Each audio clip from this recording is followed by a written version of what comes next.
Hello, I'm Ken Jabert with the Orange County Library System here at the Hiawassee Branch in Orlando, Florida, on January the 7th, 2013, capturing memories from our community. Please tell us your name and where you're from. My name is Bertina Busch, and before I came to Pine Sure. Hills, I'm originally from Minneapolis, Minnesota, and my husband and family arrived here in 1981. In 1981, and when? Oh, excuse me, 83. 1983, and was that to the Pine Hills area? Have you lived in Pine Hills the We whole time? have lived in our same house for 30 years. And how did you come to live in Orlando? What brought you here? My husband's job, he started a banker's bank here in Florida and located the bank in Orlando. And what's your favorite part about living in Orlando? I like living in Pine Hills because it's close to everything. Close to downtown, close to the shopping, close to just about everything is self-contained in Pine Hills. The dentists, the doctors, the schools. And do you belong to any local organizations?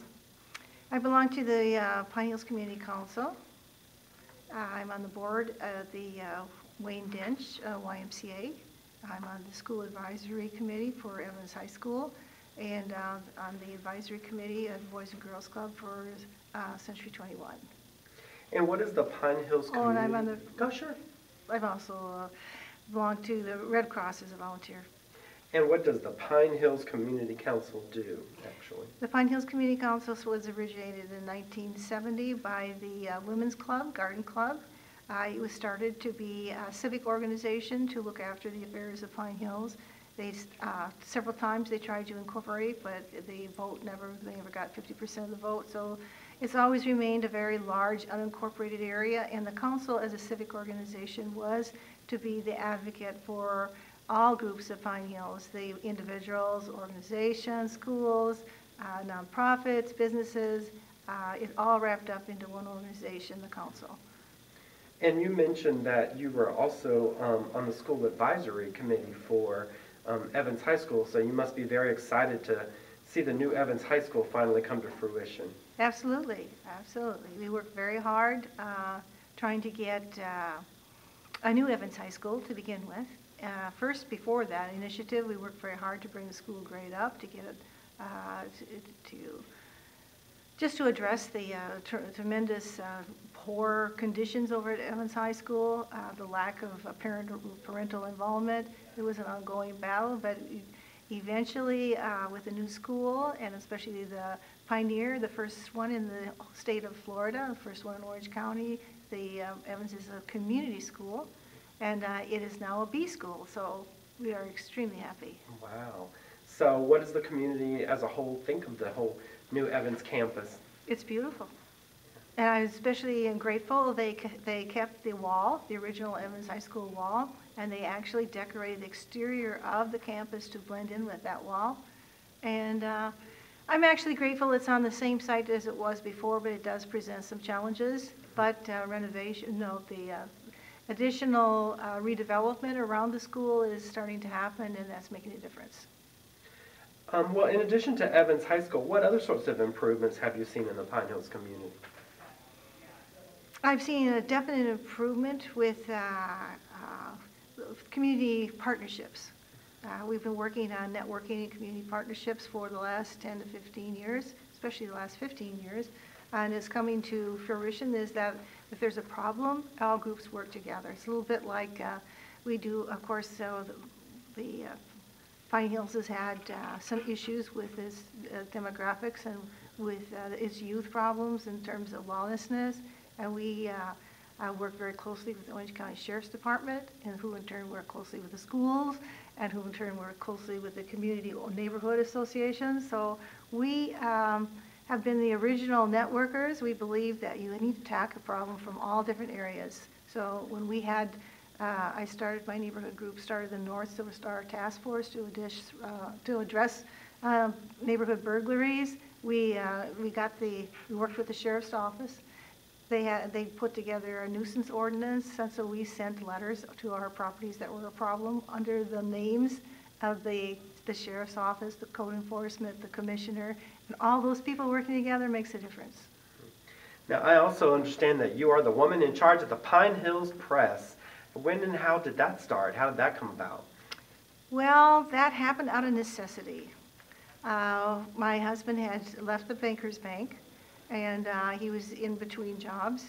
And I had been working with the council, and we felt extremely frustrated because we had no local voice. Without a community newspaper, who hears you? Who knows what your problems are?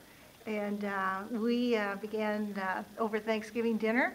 We were discussing our woes over the table, and we decided that, well, why not start a newspaper?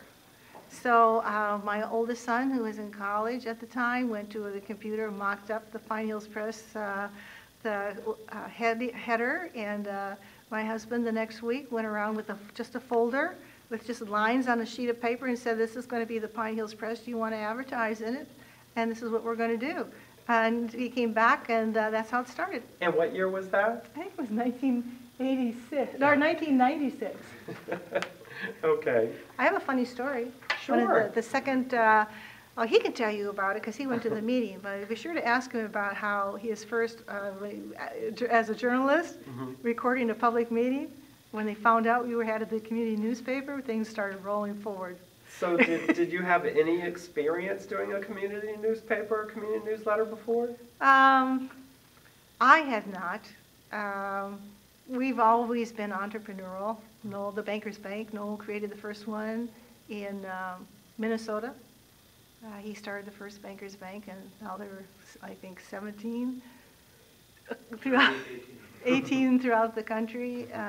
So we're always, we're not afraid to tackle new things, and so we knew there was a need, and we've always liked to write, and my husband's a great editor. And did your children go to school in Pine Hills?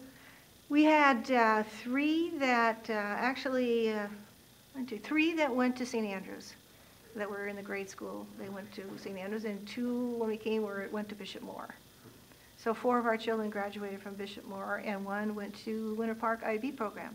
Having lived in Pine Hills for so long, what is the one thing about Pine Hills or accomplishment that the community has done that you're especially proud of? I'm so especially proud of how we have led the country in how to address minority issues. We, in terms of education, when we were having problems with our D's and F schools, I went and addressed some of the boards, and Ocoee board, city council, and some other people. I said, what is the problem here? We have a B and C's, middle schools, and we have an F high school. What does this tell us? And so we started working with the school board saying, hey, you've got the kids who are going to grade school, middle school, and they're leaving and going to other high schools. They're not going to our high schools, leaving a group of students who are not doing well. So we had to address, we were very strong proponents for alternative schooling. In other words, even when the dignitaries were against having kids go out of their assigned schools to other schools because they were D and F, we were proponents for that. And so we were on the cusp of things that would make a difference, so that with the 70,000, 80,000 people that live here in Pine Hills, we could have people that could stay in their housing that they can afford and send their children to quality schools. And that was actually became more competitive as the public schools began to put the pressures on the public schools. Hey, we're going to lose our best and our brightest students. They're going to go, or all our students are going to be able to transfer if we don't put our act in order. So with that, and then of course with Bush and his emphasis and focus on education and the FCAT, we've been proponents for the FCAT all along. Not to say it doesn't need to be tweaked for some reasons, but the FCAT puts it helped benchmark so that people could know where the kids were and where they are in their lessons. And that also I fought for the commonality and consistency of curriculum. You have these different learning centers. I fought against having us become a central learning district because I didn't want us to be connected with downtown. I wanted to stay the North Learning District, but I wanted what they call the Pine Hills Consortium, So we have 11 public schools. Our 11 public schools will have a consistency of curriculum, because what happens is we have 20,000 housing apartment units, almost 20,000 people can live in our housing. We have so many apartments. That's a lot of people, and they move from one to another. And when they move from one to another, it puts them in a different school. And if they're not, if that curriculum is different from this school, from that school, it puts that child already at a disadvantage, or they might even miss a unit. So we were able to get through the North Learning Superintendent, we were able to get through the Pine Hills Course Consortium that every school has a certain unit at a certain time, so that if the kids were moving from one apartment complex to another, they had consistency, and that helped. Then we began to push mentoring. How do we support our schools? And because if you have quality schools, people will want to come and live in your community. And so we've always been a very, very strong proponent of education. Speaking of residents, isn't Pine Hills have a large concentration of homeowners where the people actually reside and live in their home? Well, I don't know what the statistics are in the last couple of years with all the foreclosures and everything, but up until that point, we had the highest home ownership in all of Orange County. We have 25,000 housing units, and when you think of that, I mean, we are mostly people. Pine Hills is people, either in residence, the 25,000 houses, or in the apartment complexes. So what we do have a very high ownership because, again, of the policies in the school system where if the schools are not performing, that child can go to another school. So they feel comfortable to live here. Everything they need is here, their churches, their schools, their grocery stores, everything. The library, and we've been a big proponent of the library. Can you talk about some of the changes that you've seen in Pine Hills through the years? I have seen, we were able to get street lights. Another funny story about the street lights. We worked very hard. You know that wonderful, the road improvements along Silver Star Road. Well, we had a couple of years, they did we did all the medians. Well, there were street lights up to Hiawassee, and there were no street lights from Hiawassee to Dardanelle, because the city of Ocoee said, oh, we want to put street lights in it. But the Orange County didn't. So at that time, we had three of the top crash intersections in Orange County. We were having big problems along Silver Star Road and Hiawassee and West Colonial. So we lobbied to get the lights, street lights for Silver Star Road. And one side is Progress Energy, the other one is OUC. And Bruce Antone was the representative then, and he was able to get federal money for our streetlights. Well, I decided to go back to school, so I went to the university. I left, sort of stepped back, said, oh great, the money's there for the lights, went back to school, got my RN degree, got my degree, came back, and asked, where are our streetlights?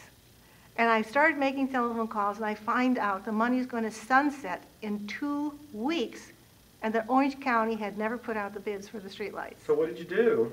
Well, I just started making my usual round of calls to all the people who were aghast that had happened, and we finally got the streetlights put in, because they got it reinstated and got the bids out and got everything going. But that's kind of what happens to Pine Hills. If you don't have this advocacy group and someone watching all the time, that things get lost. Another good example is a Safe Neighborhood Partnership. Pine Hills, the council, wrote the grant for the Safe Neighborhood Partnerships on all of Orange County. We wrote the first one here for Pine Hills, received $180,000, and I was involved with the group for a number of years, those early years, and this is a good example of what happens. We were able to get the bus shelter at Meadowbrook Middle School, so the kids wouldn't have to stand out in the rain and wait for the bus. Everything went through, all the paperwork went through, all the money, everything, the design, it went to Orange County to be, public schools to be approved, nothing. Didn't hear. 6 months went by, a year went by, a year and a half went by. Finally, I call the school board member. Listen, we've got this bus shelter. I don't know what's happened to it in Orange County, but all you have to do is sign it and send it back, and the kids can have their bus shelter. It was sitting on somebody's desk. And that's the kind of thing that if you don't have someone watching, time and time again, it happens.